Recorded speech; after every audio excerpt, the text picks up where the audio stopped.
getting shot right in the My name's Ryan Hedblom, also known as Mourning Dove, and I am releasing a new project called Roman Candle here in the next 2 weeks. Yeah.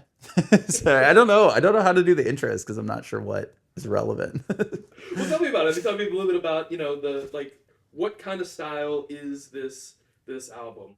Roman Candle is kind of like a folk rock Americana album that tells the story of the formation and dissolution of a relationship. It's a project that I think covers a lot of emotional terrain, has some big firework moments, and then has like kind of smaller, more meditative parts that are just vocals and acoustics. There is also a part of it that is very much rooted in like singer-songwriter stuff of the early 2000s that just like leaked its way into it, maybe subconsciously.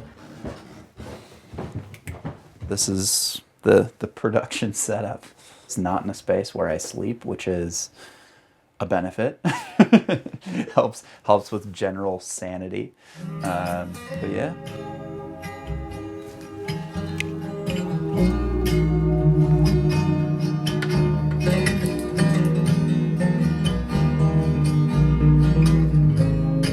Kind of fun to like listen to some of the stems.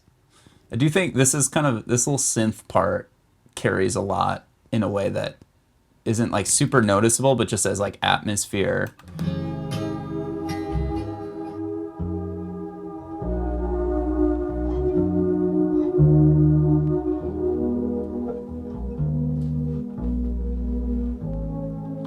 be kind of fun to hear like some of the vocal isos here.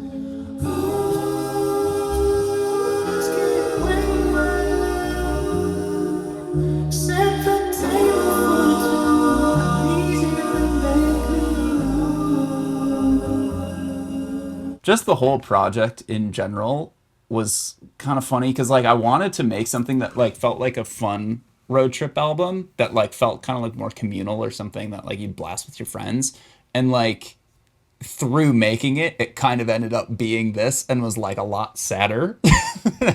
Like sometimes you start writing something and you realize what you were trying to say or what you needed to say after you finish it. You're like, oh shit, I guess I needed to process something, you know?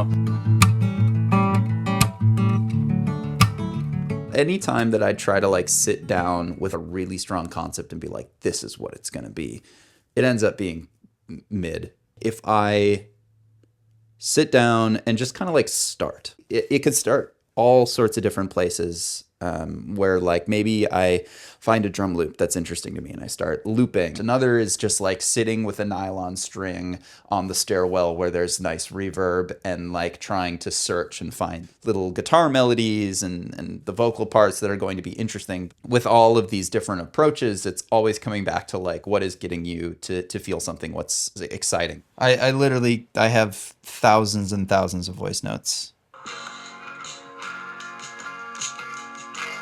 So this is a song that was presumably recorded for Roman Candle that I didn't finish. It's kind of cool, actually.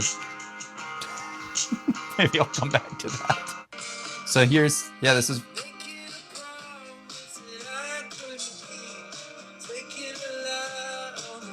So the vocals are always like terrible to start. It's a 30-minute voice memo.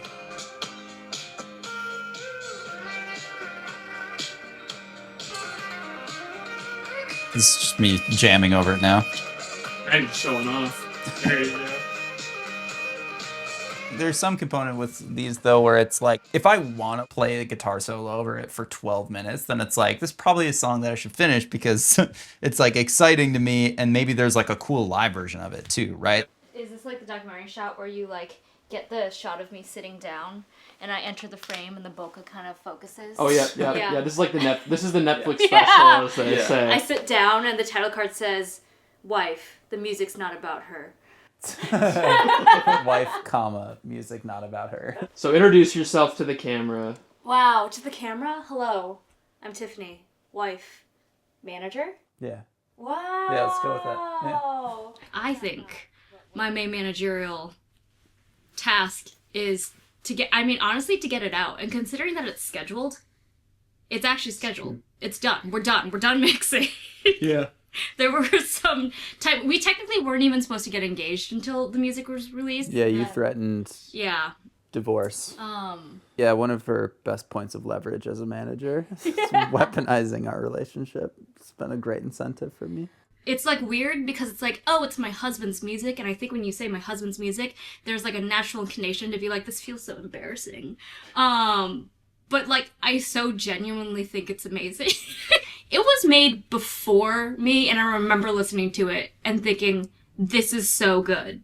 Like, You mentioned this was a breakup album, but obviously a lot of time has passed from that experience. How do you view it now versus when you originally started creating it?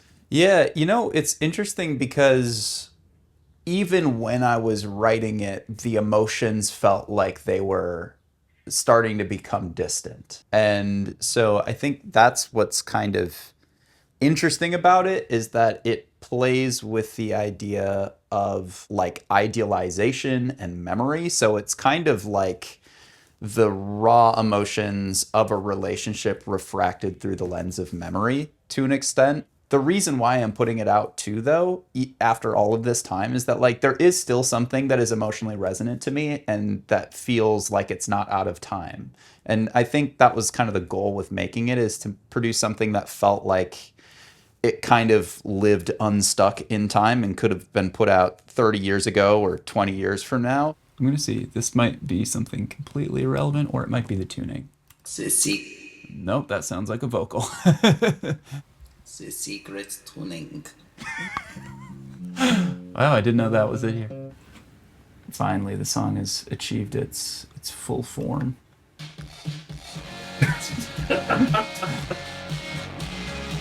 It sounds pretty good to me.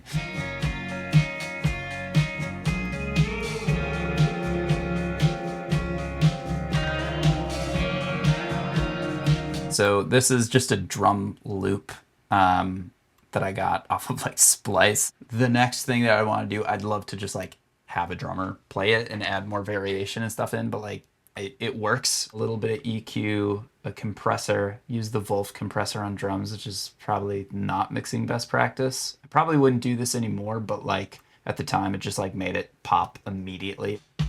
Got a little more heft.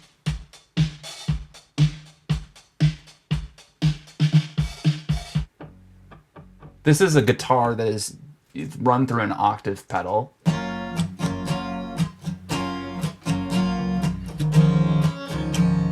It started higher.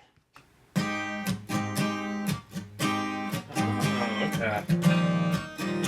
Typically what will happen is like I'll start with something like that and I'll think, okay, that's pretty good. And then I'll maybe try to start singing to it and I can't find the melody. And so I'll just pitch it up or down to like figure out what's going to be the best for my voice or what's going to inspire the most. This is where I go completely nuts.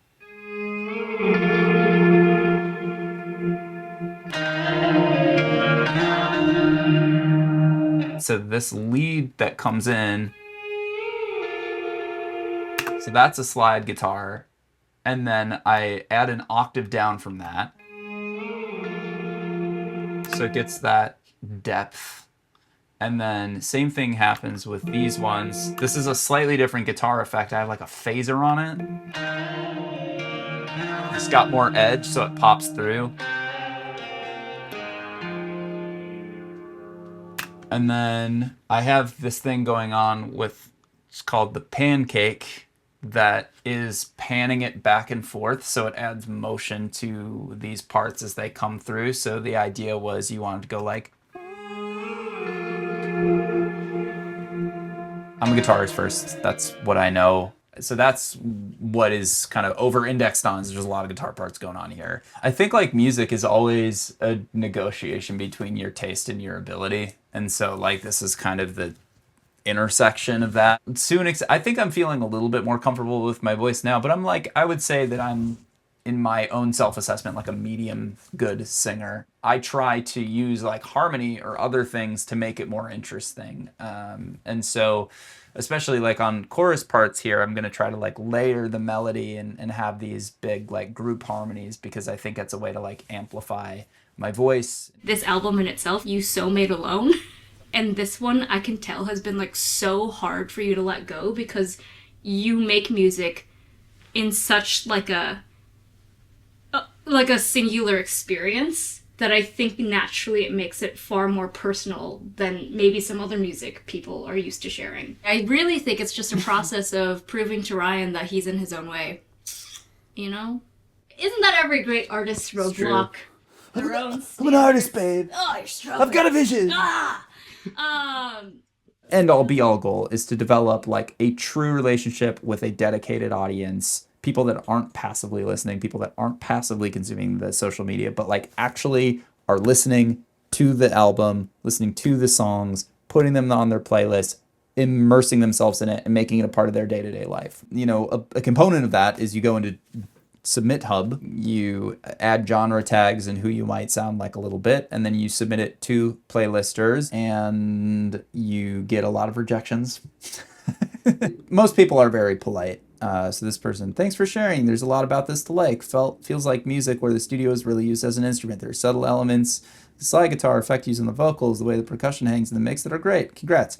Just felt that the songwriting, especially the song's hook, could be developed a little further. Happy to check out more in the future. What's kind of funny, it creates an interesting dynamic in that like you will get people that approve it, and a lot of people that approve it just like approve it and they don't really leave all that much feedback. But then the people that reject you have to leave feedback. If you just created this and this feels like your heart and your soul, and then you get 40 people from across the world telling you that it doesn't work for them, that can feel kind of that can beat you down a little bit, especially, and this is before you've even put the song out. At first, I just had Rapture and Annie because I was like, I want those to be the singles. Rapture was submitted to 43 people, was approved by 9.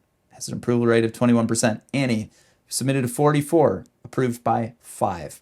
So 11% compared to 20%. So Rapture is resonating more with people than Annie is. Outer Orbit approved. And this is where I did more smaller batch testing. Sent to 14 people, approved by 2, 14%. Red Canna submitted to 42, approved by 19. Blew all the other ones out of the water. So this is going to be a focal point in the release of the album, and afterwards is trying to create more content for it. And then ultimately what I'll likely do is create about 20 different like Facebook ads that are like different clips of the song. Maybe it's a guitar solo, maybe it's a chorus, maybe it's a different type of visual, blah, blah, blah, blah.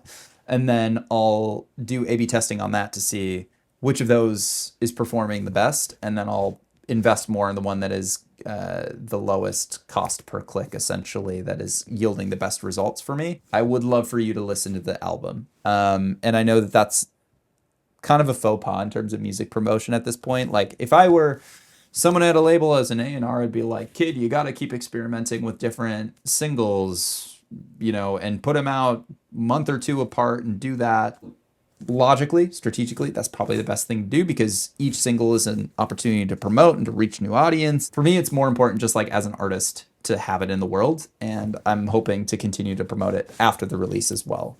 It's a lot of work, man. It's like it takes a lot to get it here. And I think it requires a lot of resilience. I'm still just at the starting line, man. So I think more than anything, it's fostering more appreciation for the absolute marathon that artists and musicians have to run to continually be creative, to produce, to hone their brand, to put things out, to tour, to go back into the studio again and repeat the cycle. It's, you know, it's a lot. But the thing is that like I'm kind of tired, but like I love it, and it makes me feel like I'm actually living my life, which I think if I wasn't doing, I would feel like I was cheating myself, or like I wasn't really fully here. And so I do think there is that aspect of it where it's like I don't want to do it, but like I have to, because like otherwise I would just, I don't know, I think I'd be kind of miserable.